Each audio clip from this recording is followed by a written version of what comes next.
So before navigating any further into Lightroom, I did want to bring up the new context assignment page.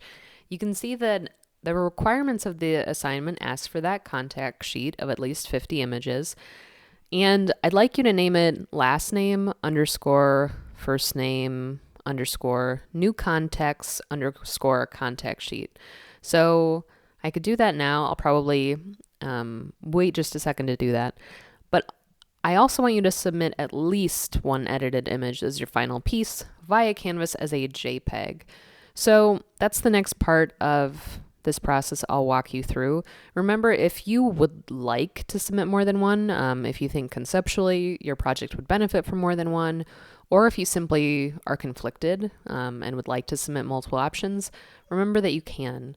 For now, I'm just going to go back into Lightroom. You'll see that at this point, I'm back in the library module. I did have to deselect all images when I came back into this module. The shortcut for deselecting everything is just Command D.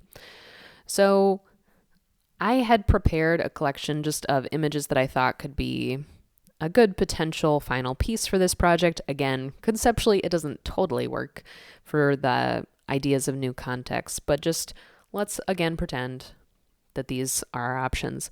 So I can choose to export one or maybe all of these as options for new context. So I'll show you the process of doing all of them. I'm just going to hit Command A to select all of them. And we've talked about the downside of Lightroom kind of being that you need to import everything in and export everything out. I think that's only a downside when you're getting used to Lightroom. I really like this feature because I'm going to hit export. And you can see I get to decide a lot of things about this file. I get to really customize the way that I export it. So I'm just going to put it in a subfolder just called new context. And I can rename things as I export. So I'm just going to check this. It's not totally necessary that you do so at this stage, but you will see I want the files to be submitted as last name underscore first name underscore new context JPEG. So I'll walk through how you could do this just through Lightroom. You could obviously do it manually too, but since I'm exporting three, it might be easier just to enter this template editor. And again, I'm going to do my last name. I'm typing with one hand, so this will take me a minute. So obviously this is just the convention that I'm asking you to name it, last name, first name, new context. Since I am also doing three variations, at this point, I'm going to put another underscore just to make it easy for me to read later on. You can just have it insert information that's already embedded in the file. So a file name or a sequence number or a date. I kind of like the idea of doing a sequence number for this. So I'll just hit insert, and this will be something that Lightroom generates for me. So I'll hit done. So just as a preview of what this will look like, the first image exported is going to be Barry Morgan new context 1 JPEG, which is great. So other things, I don't specify here, but I do want to make sure that you're generating a JPEG that's a reasonable size. I'll just walk you through what I think is a reasonable size. Under file settings, you have the option of selecting different image formats. The last thing I exported was a JPEG, which is why it's here. You might see something different, but if you do, just change to JPEG in this dropdown. We've talked a little bit about color spaces. sRGB is a great color space for the web, so I'm going to choose that here too. And then under quality, I might drag this up to 100 actually. This will affect the file size, but I'm not going to upload a ton of files. They can be a little bit bigger. So let's just keep the quality really high.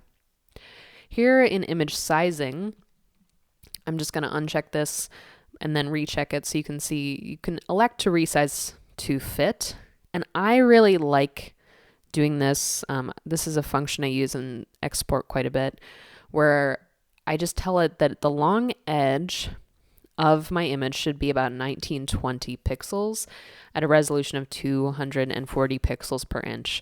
I would encourage you to enter exactly what I've entered here. It makes a JPEG that can be, it's a good resolution on screens. It's not huge, but it's also not small. So I would encourage you to just copy my settings, make it so the longest edge of your image is 1920 pixels. Under output sharpening, I just checked sharpen for screen, standard. Again, I would encourage you to just copy me on that for now. Under metadata, you can decide how private you'd like to be. I just have it include all metadata. If you were ever concerned, you could have it hide.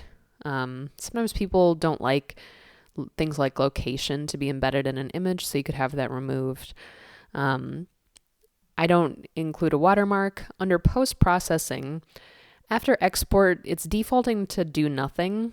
I might just ask it to show me in Finder when it's done. So I'll hit that here. Generally, it'll take a minute. These aren't huge files. I'm not asking Lightroom to do anything too tough. So you can see it took maybe 10 seconds. And I have exactly what I hoped. I've images that are, again, 1920 pixels on the longest side. They're named the way I'd like them to, and we're good to go there. So the only thing I have left to do, and I apologize that this part will be slow because I'm doing it with one hand.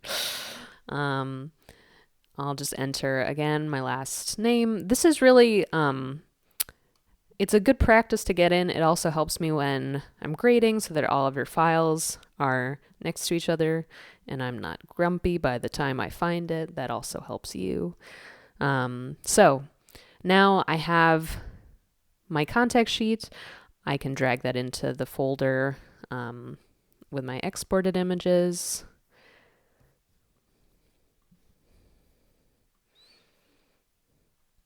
And I'm ready now to upload. So on Canvas, you can hit Submit Assignment. Here, you can choose your file. You can also do a text entry to something like a OneDrive link, if that's just easier for you. You should be able to upload multiple files here. I'll just walk through what that looks like.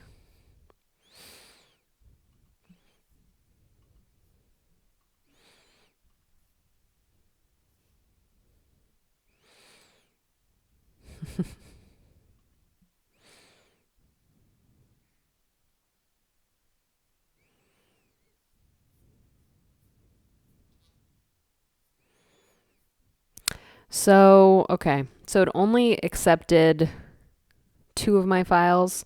I'm going to click Resubmit Assignment and I can add more.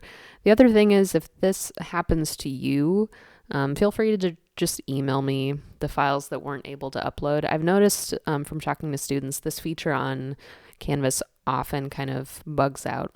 So feel free again to do resubmissions, upload in different chunks, or just email me what you were unable to have uploaded during your first submission. So that's how you will format and turn in your work for new contexts. Thanks, everyone.